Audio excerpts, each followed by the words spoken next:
ఏటమే గగనమైన ఈ రోజుల్లో 6 పదులు దాటినా రేసు గుర్రంలా దూసుకుపోతున్నాడు మన Nandamuri Balayya. Class, mass, action, sentiment ఇలా దేన్నైనా అవలీలగా పోషించి ఈ టాప్ స్టార్ తాజాగా డాకు మహారాజ్తో బాక్సాఫీస్ ని దంచుకొట్టిన సంగతి తెలిసిందే.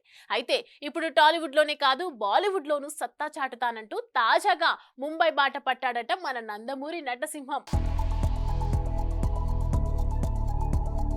డాకు మహారాజ్ అంటూ పొంగల్ బరిలోకి దిగి కింగ్ ఆఫ్ సంక్రాంతిగా నిలిచిన బాలయ్య ఇప్పుడు తన సినిమాని తెలుగు ఆడియన్స్ కే కాకుండా హిందీ ఆడియన్స్ ముందు కూడా తీసుకొచ్చాడు. ఈ క్రమంలో డాకు మహారాజ్ హిందీ వర్షన్ ని ఈ శుక్రవారం రిలీజ్ చేయగా అక్కడ కూడా అద్దర కొడుతున్నట్టు తెలుస్తోంది. సాధారణంగా బాలకృష్ణ సినిమాలు హిందీలో, అది కూడా సినిమా రిలీజ్ అయిన 2 వారాలకే డబ్బింగ్ వర్షన్ హిందీ రిలీజ్ అవ్వటం చాలా అరుదు.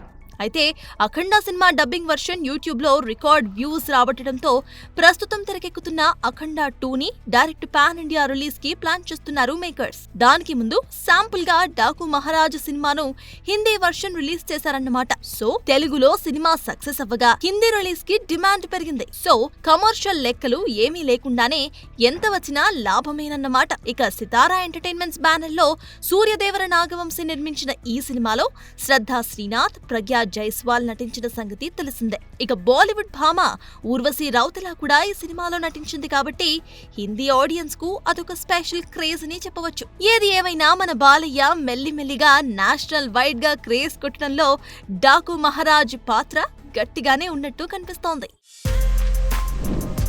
For more videos like this, subscribe Big TV channel.